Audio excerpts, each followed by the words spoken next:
Olá, bom dia a todos.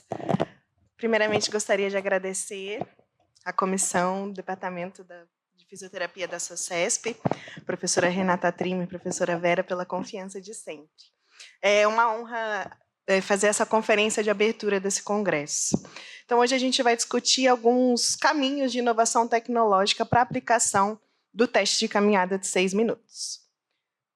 Só para a gente retomar o mesmo assunto, né?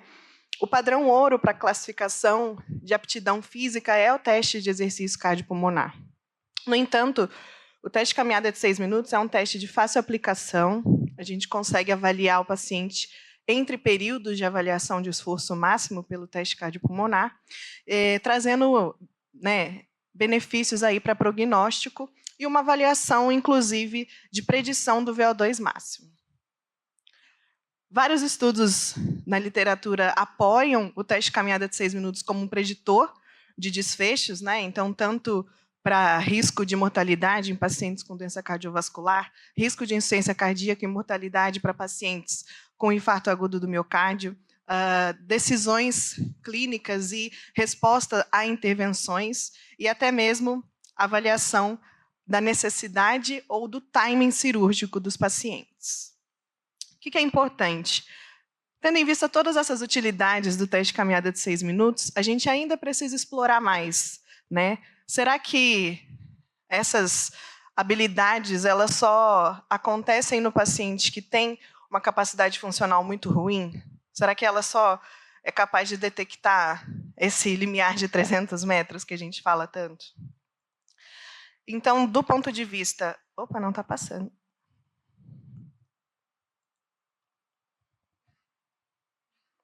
Aí. Então, do ponto de vista de distância percorrida, quando a gente fala em quantos metros o paciente andou no teste de caminhada de 6 minutos, a gente começa a entender que existem vários confundidores e detratores da interpretação dessa distância, né? Que vão desde a antropometria do paciente até uma capacidade de força muscular e equilíbrio.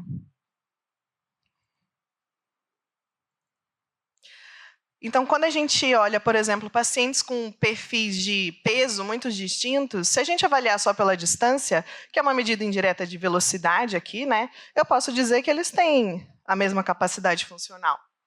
Mas quando eu faço um cálculo ali, né, pensando no trabalho de caminhada que dado aí pelo produto, né, do peso corporal pela distância, eu consigo identificar que sim, existe diferença na capacidade funcional desses pacientes.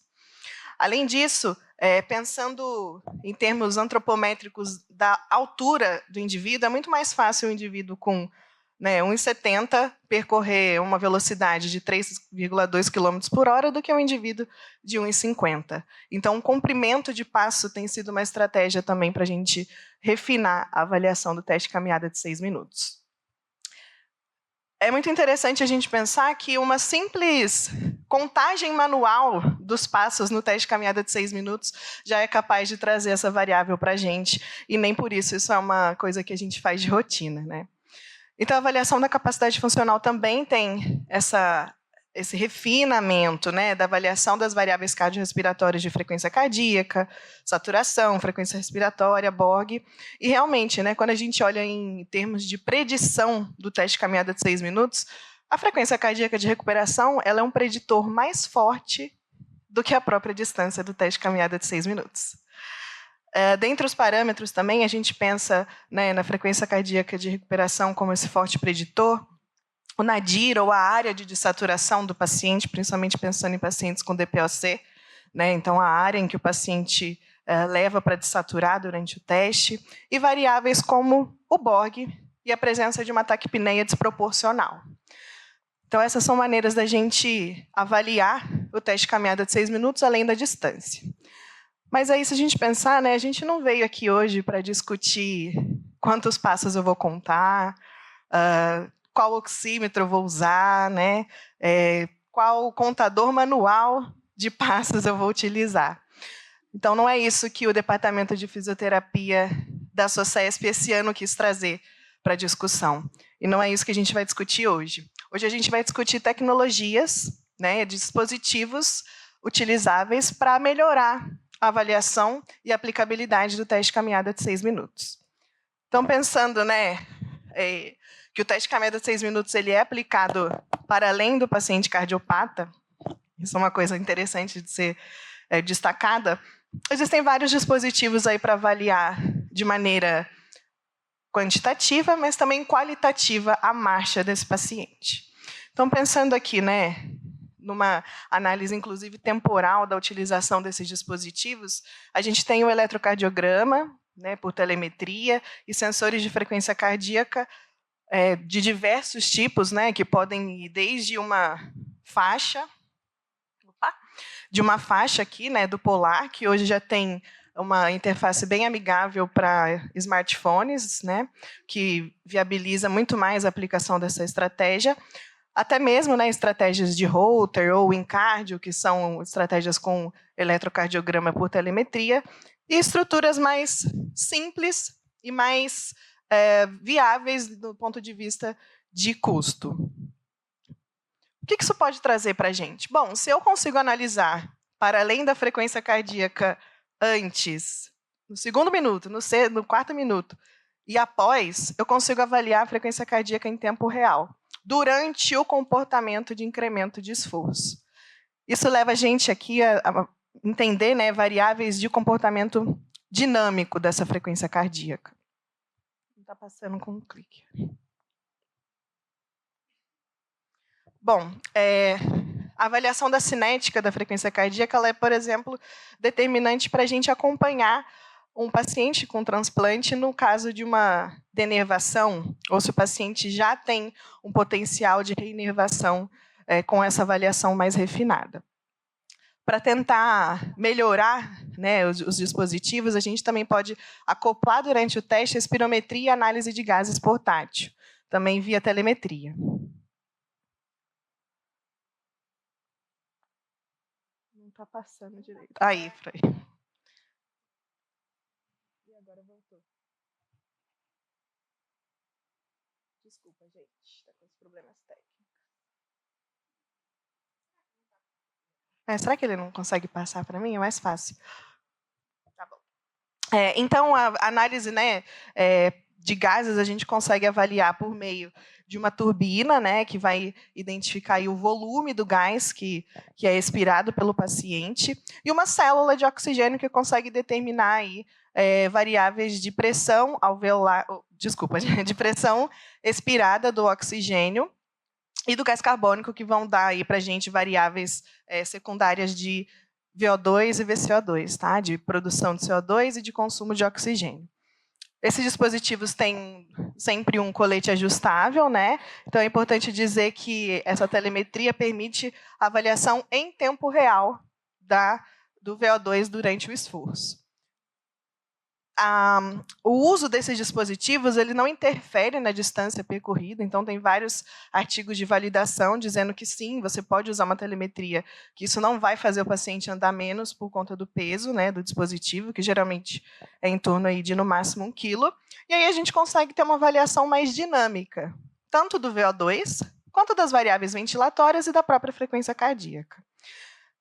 Esse estudo do Ribeiro e colaboradores, que contou aí com a participação da professora doutora Aparecida Maria Catá e professora Audrey Borg Silva, da UFSCar, resumiu bastante os mecanismos pelo qual a cinética do oxigênio funciona durante um teste de carga constante ou um teste de caminhada de 6 minutos, como é o que a gente está falando. Então, só para vocês terem uma ideia, né, a cinética on, ou seja, o comportamento de incremento da frequência cardíaca no teste de caminhada de 6 minutos, ele é avaliado pela constante de tempo, né, nesse incremento exponencial, sempre corrigido pela quantidade de incremento do VO2. Isso porque um teste de caminhada é um teste autoditado, né? Então a gente precisa corrigir pela velocidade ou pelo incremento de esforço que o paciente se propôs a fazer no teste. Já a cinética off, que seria a cinética de recuperação, ela é dada aí pelo cálculo do T-meio, também, né, levando em consideração quanto que o paciente incrementou de esforço no teste. A cinética 1 ela consegue discriminar a gravidade dos pacientes, né? Aqui é um estudo bem elegante de avaliação da cinética 1 em pacientes com DPOC, então a gente consegue ver o desempenho completamente distinto, né, de acordo com os níveis de DPOC, né, tanto para a cinética 1 quanto para a cinética off. O que a gente tem na literatura? Né, que a cinética 1 ela realmente prediz reinternação, especialmente em pacientes cardiopatas. Então, quando a gente olha aqui, né, o limiar de WMRT, que é essa variável de tempo de resposta, ele é em torno aí de 1,5 vezes 10 a 3. Né? Do mesmo jeito, o nosso grupo evidenciou que a cinética na avaliação do pré-operatório também tem um limiar parecido aí, né, de 1,59, para predizer desfechos no pós-operatório de cirurgia cardíaca. Ou seja, não importa só quanto de distância o paciente percorre, mas como ele adapta o sistema cardiocirculatório para atingir esse nível de esforço. Isso é muito relevante porque a gente consegue determinar, inclusive, em qual nível de intensidade esse paciente faz esse teste de caminhada de 6 minutos. E, de maneira muito interessante, a análise, né, de gases expirados consegue trazer para a gente qual é a principal limitação ao exercício desse paciente. Ou seja, eu consigo determinar que a distância percorrida ou a performance no teste de caminhada de 6 minutos, ela está alterada por uma questão circulatória, ou por uma questão ventilatória, ou por uma questão de extração de oxigênio muscular. Então, ela consegue trazer muito mais do que só a distância. De maneira similar, né, pensando que as estratégias ventilatórias durante o teste são importantes para determinar a resposta do paciente ao exercício, acho que não passou de novo. Consegue passar? Isso, pode passar de novo. Alguns estudos têm utilizado a avaliação simples da ventilação, sem o uso da célula de oxigênio, na tentativa de, ao menos, entender o padrão ventilatório e conseguir identificar padrões de constraint ventilatório durante o esforço. Pode passar. Esses são 2 estudos, né, com estratégias com custo bem menor do que a análise de gases, né, do que o MOB, que a gente chama. O Spiropalm é um ventilômetro portátil que pode ser usado durante o teste de caminhada de 6 minutos. Na verdade, ele foi criado para isso. E existem também coletes que conseguem, para além da saturação e frequência cardíaca, avaliar o padrão respiratório para pletismografia durante o teste, também por telemetria. Outra estratégia interessante é a espectroscopia quase infravermelha, né, que a gente chama carinhosamente de NIRS. A gente não conseguiu adaptar a tradução para ser tão carinhoso. Então, o que é o NIRS? Né? Ele é... Aí. O que é o NIRS? Né? Ele consegue aferir a oxigenação tissular, né? Então ele consegue emitir raios quase infravermelhos e por aí ele vai conseguir, por meio de reflexão do próprio raio, entender qual que é o nível de oxi e desoxihemoglobina no tecido muscular. Então essa relação de oxi e desoxihemoglobina ela está bastante associada com a capacidade periférica de resposta ao exercício. E ela consegue identificar o paciente, né, para além de uma análise de VO2. Atualmente, existem alguns dispositivos sendo fabricados de baixo custo para tentar aumentar a usabilidade do NIRS de maneira portátil durante testes funcionais e avaliações funcionais, né, que não dependam aí do teste cardiopulmonar. Só para vocês terem uma ideia, né, esse dispositivo, o MOXIE, que é um dispositivo de NIRS portátil, ele tem um custo bem reduzido, né? Enquanto o NIRS tradicional tem aí um custo de em torno de $40 mil, um dispositivo desse consegue ir para o mercado hoje com um preço de $9 mil. É bastante ainda, mas se a gente pensar, é bem menos, né? É quase um quarto aí desse valor. Outros dispositivos geralmente acoplados ao teste de caminhada de 6 minutos é o acelerômetro, o magnetômetro e o giroscópio. O que é importante desses dispositivos? A gente consegue avaliar, né, o deslocamento do paciente. Então, o acelerômetro, geralmente, ele é triaxial. Então, a gente consegue avaliar o deslocamento lateral, o deslocamento anterior, o deslocamento, né, para cima e para baixo. E com o advento do giroscópio, a gente consegue também fazer a velocidade angular. Então, quanto que se varia ao longo, né, ao redor desses eixos. Então, isso consegue trazer para a gente uma análise muito mais qualitativa da marcha, né? Se a gente pensar que o paciente com fraqueza muscular periférica, né, principalmente fraqueza de quadríceps, ele pode ter uma alteração no padrão da marcha, né, na qualidade da marcha. Então, quando a gente olha para o acelerômetro, né, para além de entender as fases da marcha, a gente consegue fazer uma avaliação da passada e, portanto, também da quantidade de passos. Lembrar, né, que o número de passos é uma variável importante para a predição prognóstica, mesmo em pacientes sem doença cardiovascular. De maneira interessante, né, existem vários tipos de acelerômetro. Na ausência do acelerômetro, a contagem manual ela tem uma confiabilidade bem similar à contagem de passos do acelerômetro. Tá? Então, só para lembrar que quando a gente tem lá a distância percorrida e o número de passos, né, pelo menos o número de passos por minuto que o paciente faz, a gente consegue um cálculo aí do comprimento de passo desse paciente durante o teste. Tá? Só para lembrar que na ausência do dispositivo, a gente ainda consegue uma parte da avaliação do acelerômetro. É interessante identificar que pacientes com insuficiência cardíaca, eles realmente, né, por alteração muscular periférica, eles apresentam uma diminuição aí do comprimento de passo. E o comprimento de passo vem se mostrando uma variável importante para determinar a performance no teste de caminhada de 6 minutos. Né? Então, para além da distância, a gente consegue entender que a distância é uma medida de velocidade, o comprimento de passo consegue melhorar a performance do paciente num teste submassa. Tá passando. Pode passar. Outro aspecto importante é o uso do giroscópio, né, e às vezes também do magnetômetro, consegue identificar a oscilação lateral durante a marcha. Então, a gente consegue, nessa análise, ter uma avaliação qualitativa do balance da marcha. Pode passar, por favor.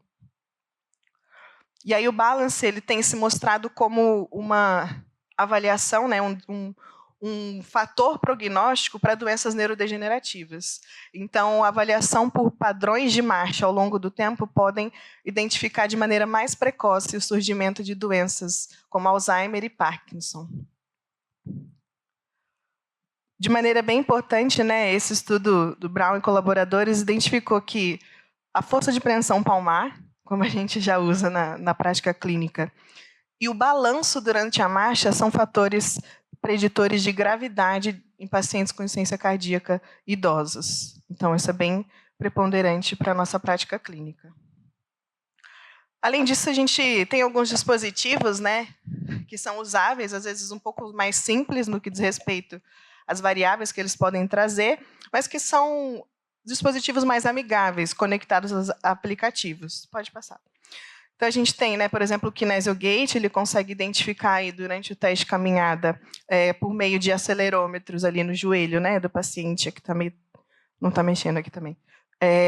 Por meio do joelho do paciente, né, a gente consegue identificar o padrão de marcha desse paciente durante esse aplicativo. Pode passar. Além disso, a gente consegue hoje, por meio de avaliação cinemática por aplicativos, identificar pontos em regiões específicas, pode passar, e fazer uma avaliação, pode passar, por meio do aplicativo. Pode passar de novo. Então, existem vários dispositivos. Pode dar um play para mim, que eu não estou conseguindo. Aí. Existem vários dispositivos que conseguem, por meio da filmagem da marcha do paciente, identificar o padrão de cinemática da marcha. Né? Então, ele reconhece as articulações e, por meio de inteligência artificial, ele consegue, nas reavaliações, entender se o paciente tem perda de equilíbrio, se o paciente tem mais risco, né, para desenvolver determinados tipos de doenças, e principalmente queda. Né? Então, são fatores bem preponderantes. Pode passar. E, de fato, né, a usabilidade desses aplicativos vem permitindo, inclusive, a autoadministração do teste de caminhada de 6 minutos. Então, o que os estudos têm mostrado é, uma vez que o paciente fez o teste de caminhada de 6 minutos supervisionado e foi de alta com um aplicativo que é capaz de orientá-lo à execução do teste, a reprodução do teste é fidedigna à reprodução de um teste supervisionado. Então, o paciente consegue se reavaliar sem que necessariamente ele tenha que ir, né, para a unidade de tratamento para fazer o teste. Pode colocar de novo.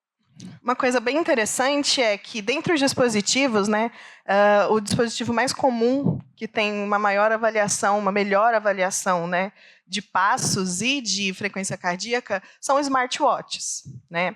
Então, essa é uma revisão sistemática, ela mostrou que, para avaliação da frequência cardíaca instantânea, portanto, avaliação da variabilidade da frequência cardíaca e uma avaliação, inclusive, da cinética dessa frequência cardíaca, né, nas oscilações de esforço, o Apple Watch ainda é a estratégia de dispositivo mais bem confiável para a gente poder fazer essa avaliação.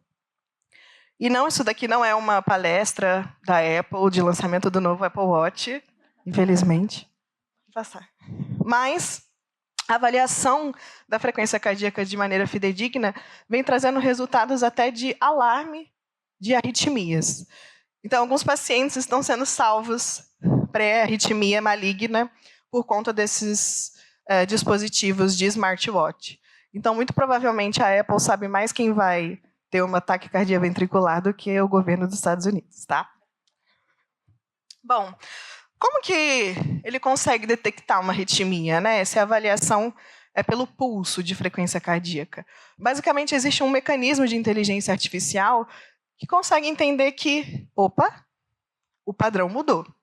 Então, ele aprende o padrão do indivíduo, cruza esse padrão com o que é considerado normal, porque o Apple Watch foi criado, né, em uma universidade dos Estados Unidos, e aí ele consegue identificar: esse paciente tem risco de arritmia, porque ele mudou o padrão. Tá? Então, ele faz um holter 24 horas por dia, 7 dias por semana, e desde que você comprou. Tá? Pode passar. Nesse sentido, né, os pesquisadores que ajudaram a Apple a desenvolver esse smartwatch, eles tentaram criar, né, e é uma coisa que quem tem Apple Watch provavelmente já deve ter visto, se não viu, abre o aplicativo Saúde que vocês vão ver. Ele consegue predizer a sua distância no teste de caminhada de 6 minutos. Ou seja, por meio das variáveis de passo, frequência cardíaca e nível de atividade física diária, idade, peso, altura, ele consegue predizer quantos metros você andaria caso você fizesse um teste de caminhada de 6 minutos. Pode passar. Mas aí, o futuro não é só um teste de caminhada. Então, tudo que a gente falou até agora, para quê, né? Essa é uma crítica, né, que a Kathleen Lee, lá do Reino Unido, fez para esse artigo em específico, né? Pode passar. Se a gente tem, né, uma variável de número de passos por dia, nível de atividade diária, risco de arritmia, frequência cardíaca de repouso, frequência cardíaca no máximo de esforço do indivíduo, para que eu quero saber se ele andou 300, 400, 500 metros, se fosse um teste de caminhada? E essa é a crítica. O futuro não é só um teste de caminhada de 6 minutos, muito menos só um teste de caminhada de 6 minutos para ver distância percorrida. Não é para isso que a gente faz o teste de caminhada. Então, o futuro do teste de caminhada é a avaliação por meio de dispositivos tecnológicos, para a gente conseguir extrair variáveis que indiquem de maneira adequada o fitness, né, do nosso paciente, o condicionamento do nosso paciente. E quando a gente pensa nesses dispositivos móveis, a gente pensa, bom, consigo triar ali, né? Esse indivíduo estão em risco cardiovascular. Pode passar. Mas imagina isso em proporções populacionais, né? Em proporções gigantescas. Pode passar. Isso indica, então, que parte da qualidade de vida, né, do ser humano importa para a qualidade de vida que um país pode dar para essa população. E falando nisso, pode passar de novo? Onde nós estamos, né? Pode passar. Estudos mais recentes mostram que a taxa global de mortalidade cardiovascular ainda é a maior causa de morte no mundo. Além disso, se a gente pensar, existem países que tinham decréscimo, né, que estavam em decréscimo da mortalidade por causa cardiovascular, que agora estão retornando a aumentar a mortalidade por causa cardiovascular. E no Brasil, se a gente olhar, esse país, né, colorido aí em amarelo, ele na verdade indica que a taxa de sedentarismo na população brasileira, ela é muito expressiva. E ela é muito maior do que os países do norte global. Então, essa é uma questão de saúde pública. Então, pensando, né, o que a tecnologia pode trazer para a avaliação do teste de caminhada de 6 minutos, ela pode trazer um refinamento dessa avaliação da capacidade funcional. Então, a gente extrair variáveis que são muito mais relevantes do que quanto que o paciente andou no teste de caminhada de 6 minutos. E ela também consegue, além de detectar precocemente e prevenir o sedentarismo, indicar valores globais e áreas globais para a gente poder atuar, né? E tentar investigar que fatores socioeconômicos levam esse paciente a não se exercitar. Pode passar. É isso, muito obrigada. Até a próxima.